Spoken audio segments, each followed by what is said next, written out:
Espace TV, le 22h.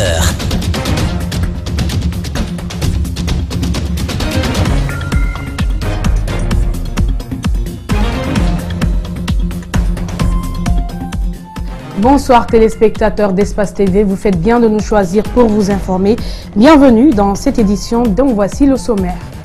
La Commission des finances de la CENI fait des propositions au sujet des questions de candidature au communal de février 2018. Des propositions à transmettre au président de la CENI, à qui revient le dernier mot. Ce mercredi, échange avec les partis politiques. Ouverture ce mercredi à Abidjan du 5e sommet Union européenne-Union africaine, un sommet axé sur les questions d'immigration et de sécurité. Comment donner un meilleur avenir à la jeunesse africaine? La réponse à lire dans le thème principal même officiel du sommet, investir dans la jeunesse pour un avenir durable, à suivre la réaction de la société civile guinéenne. En tirant un missile à 4500 km d'altitude, Pyongyang affirme pouvoir frapper le territoire américain. Le président Donald Trump a réagi. Il lance un avertissement à la Corée du Nord en promettant de s'en occuper.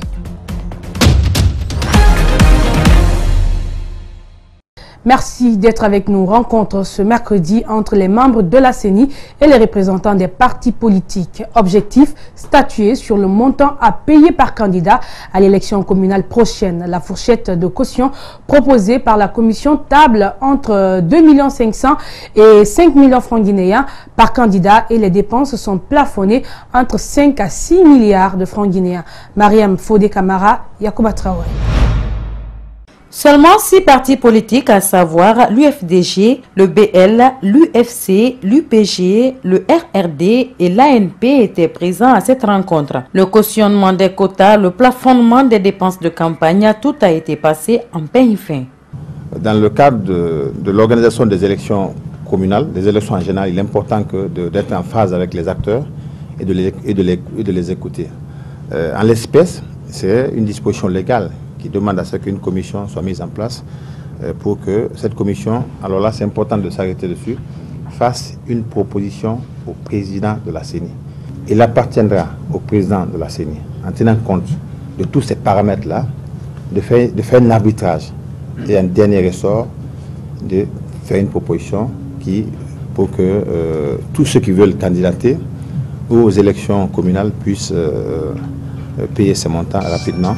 Le représentant du parti UFDG s'est réjoui de la qualité des débats. Kalemodou Yansane a, au nom des partis politiques présents, émis le souhait que les montants au niveau des communes rurales ne dépassent pas 2 millions et celui des communes urbaines 4 millions. Au niveau de la commission maintenant, nous sommes d'accord à proposer au président de la CENI la fourchette 2 millions à 2 millions et demi maximum pour les communes rurales et 3 millions à 4 millions maximum pour les communes urbaines.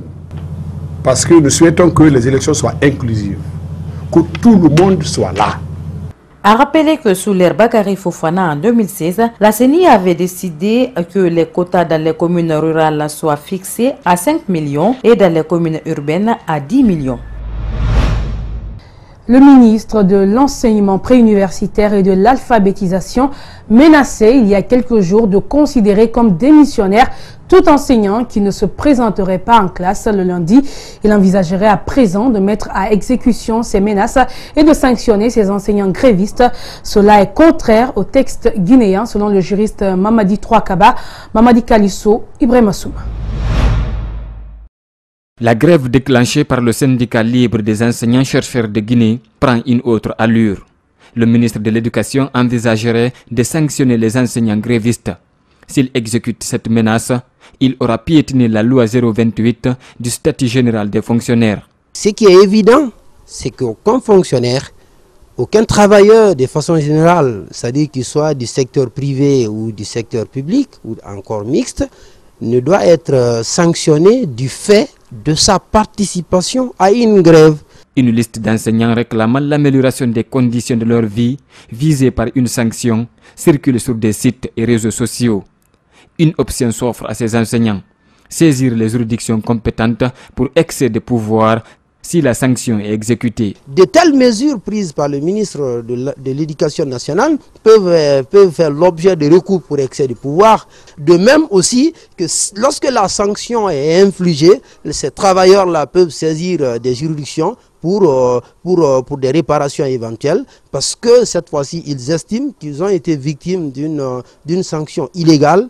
Illégale, pourquoi? Parce que la sanction n'est pas appliquée à une faute selon eux qui est établie. Et donc, sur ce motif-là, ces travailleurs qui seraient victimes d'une telle sanction peuvent agir. La perturbation des cours est l'une des conséquences à court terme.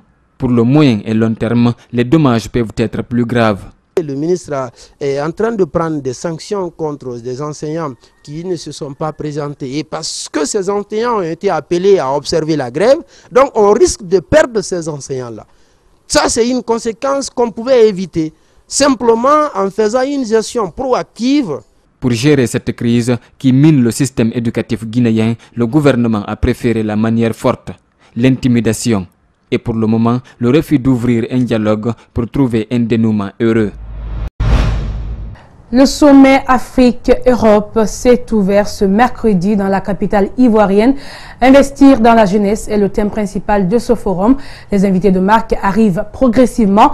Côté organisation, des dispositifs sécuritaires sont déployés dans toute la capitale. Les services de sécurité ne laissent rien au hasard. Je vous propose ce commentaire de Kayagal.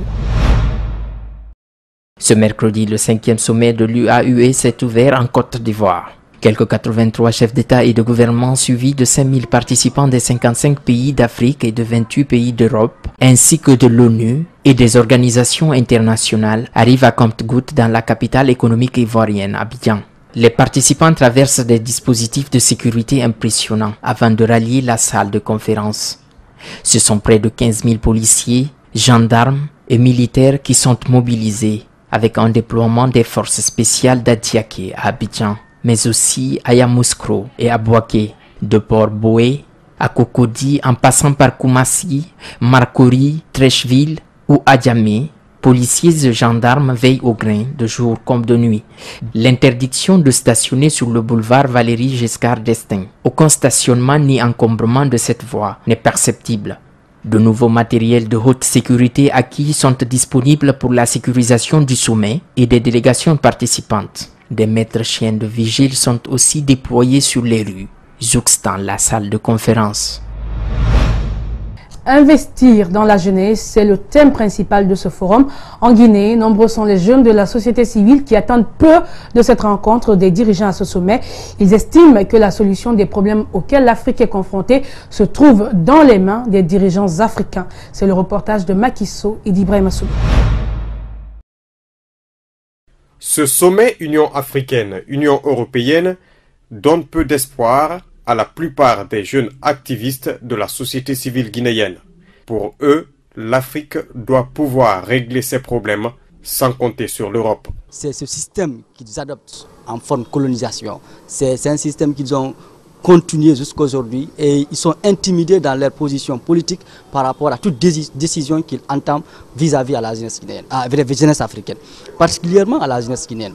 Aujourd'hui, il y a chaque jour qu'on annonce des fonds qui sont alloués à la jeunesse, mais qui ne vont pas dans ce sens. Le même son de cloche au sein d'une autre structure de la société civile. Qu'est-ce qui pousse les jeunes Africains ou les jeunes Guinéens à aller vers la Méditerranée pour rejoindre au fait l'Eldorado européen? La raison est simple.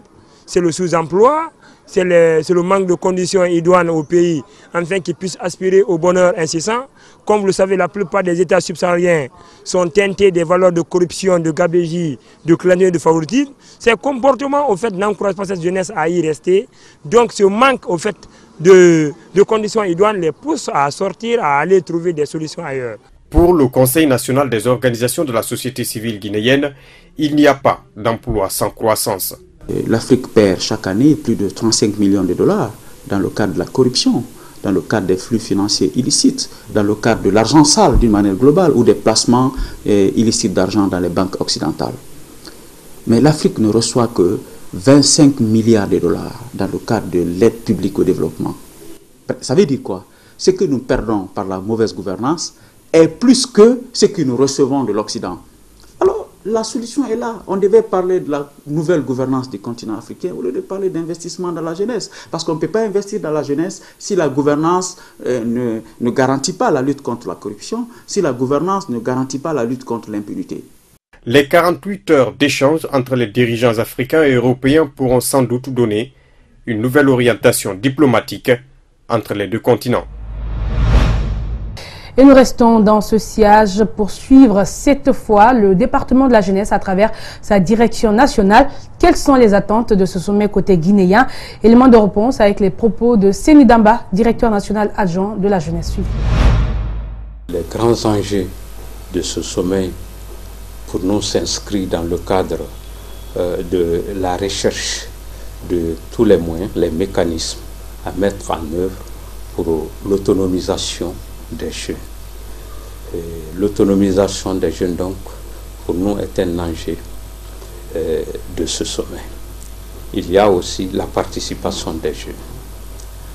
Vous savez, le dividende démographique, c'est ce bonus humain dans lequel il faut investir pour promouvoir le développement durable. Et ça, ce facteur repose sur 4 piliers, à savoir l'éducation, l'emploi, la santé et la gouvernance. Et la participation donc des jeunes à tous ces éléments est très déterminante pour qu'on parle du développement des pays. Donc pour nous, ce sommet est un sommet qui est attendu par les États africains, mais aussi par l'Europe, puisque la participation de l'Afrique aujourd'hui au développement du monde, c'est quelque chose qui est attendu. Désormais, la couverture médiatique de l'Assemblée générale du RPG Arc-en-Ciel sera boycottée par la presse privée. C'est une décision de 5 associations de presse suite aux violences faites aux journalistes au siège de ce parti le week-end dernier. Malik Sengana Kamara, Abdoulaye Kamara. Thierno Bailo Diallo, communément appelé Louis de Finesse, est un journaliste qui écrit pour le site Focus.info. Ce reporter est toujours actif sur le terrain pour répondre à la curiosité de ses lecteurs. Au siège du RPG Arc-en-Ciel, parti au pouvoir, alors qu'il était venu pour la couverture médiatique de l'Assemblée générale, le journaliste sera violenté par les gardes du corps du président de la République, puis jeté dehors. Ils m'ont bastonné, ils m'ont traité de journaliste d'espion. Il y a un monsieur qui a dit que moi je ne suis pas, moi je ne suis pas un journaliste, je suis un espion. Je dis non. Après, c'est grâce à un monsieur qui avait une voiture à côté, celui qui est venu me secourir.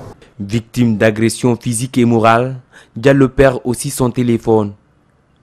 Un acte qui condamne le secrétaire général du syndicat des professionnels de la presse privée de Guinée. Ce qui s'est passé le samedi passé au siège du RPG Arc-en-Ciel, le syndicat condamne fermement cet acte, puisque vous n'avez aucune preuve pour dire qu'un journaliste est partisan. Ce n'est pas écrit sur le front des journalistes pour dire qu'il est de l'UFDG ou du PDN ou je ne sais pas n'importe quel parti politique. Pour sanctionner ces violences contre les journalistes, les patrons de presse ont décidé de boycotter toutes les activités du RPG Arc-en-Ciel. Ce n'est pas que le RPG Arc-en-Ciel. Dans n'importe quel parti politique, dans n'importe quel siège d'un parti politique, si toutefois et maintenant un journaliste est menacé ou bien il est intimidé ou frappé, nous allons boycotter totalement les activités de ces partis. Nous saluons et nous encourageons les patrons.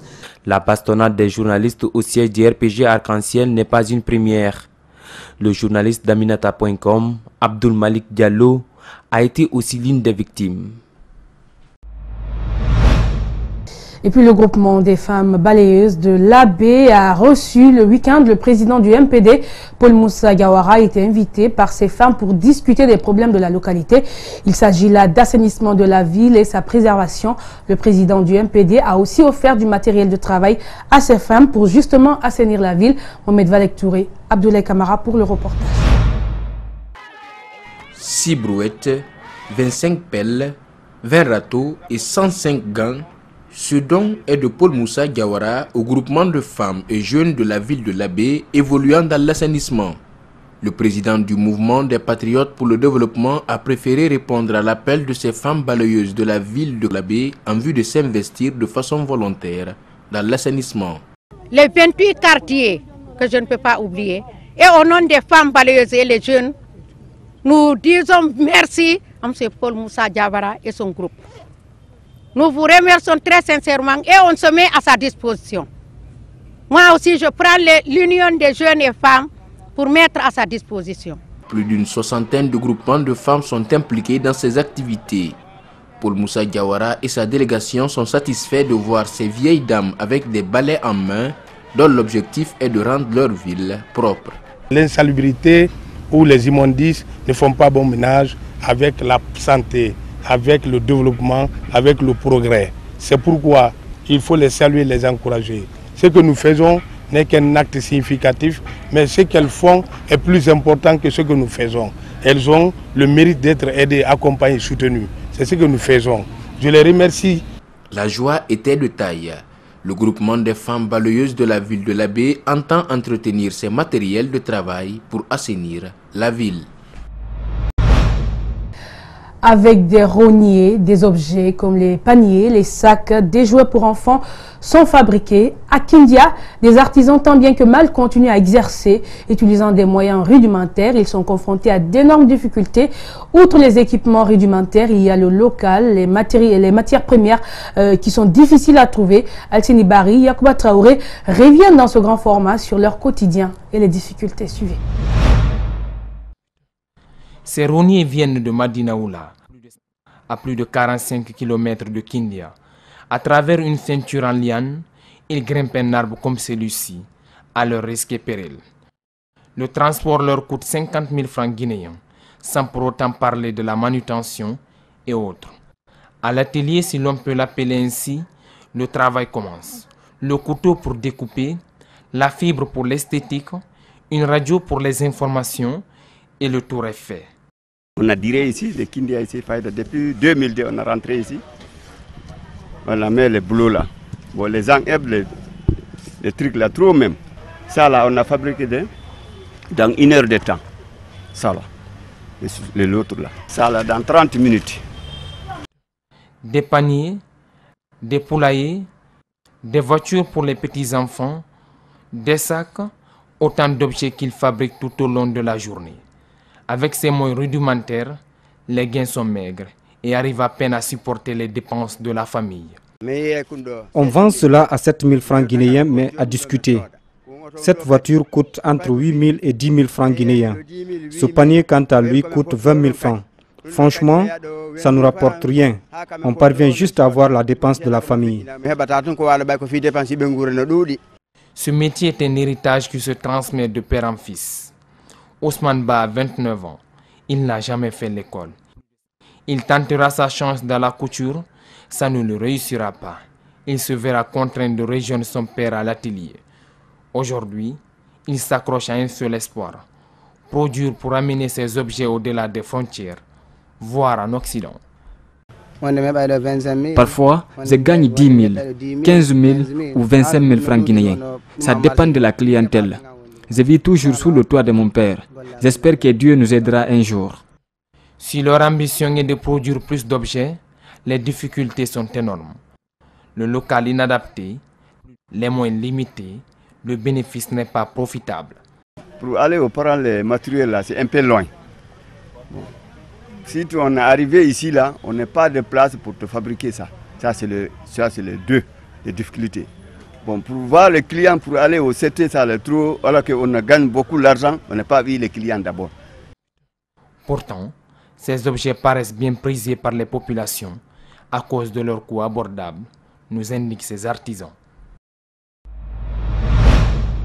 Et puis le district d'Ombone, deuxième localité productrice de bétail, se mobilise pour son développement. Les fils ressortissants de la localité ont lancé la semaine dernière une synergie d'action qui s'inscrit dans le cadre de la réalisation de projets financés par la FINADEB et ses partenaires. Maki Gissé est secrétaire général de la FINADEB. Mbone, c'est dans la préfecture de Dingirai. Ses propos sont recueillis par Makiso et Djibril Kabakamara. Avec l'accompagnement des partenaires techniques et financiers et l'État guinéen qui est une personnalité morale, qui est le premier partenaire de la synergie d'action pour le développement de Mbone Sinadeb, pour penser sur des actions palpables à mener en Mbone, notamment la reconstruction de notre centre de santé vétuste, son équipement, son entretien, son équipement non seulement en matériel mais aussi en médicaments et en personnel compétent. Mais aussi la construction de notre marché à bétail qui est un marché international, qui est le deuxième plus grand marché de la Guinée après celui de Dogomé, mais principal pourvoyeur de la capitale Conakry en viande de bétail. Nos parents s'exposent sous les intempéries, le soleil ou la pluie. Nous voulons aujourd'hui que ce marché soit valorisé en infrastructure pour qu'il soit aussi plus valorisé et plus rentable pour la communauté et pour la Guinée. Et voilà, c'est fini pour cette édition. Merci à tous de l'avoir suivi. Grand merci à la rédaction, mais aussi à l'équipe technique. Portez-vous bien et bonne suite de programme sur Espace TV.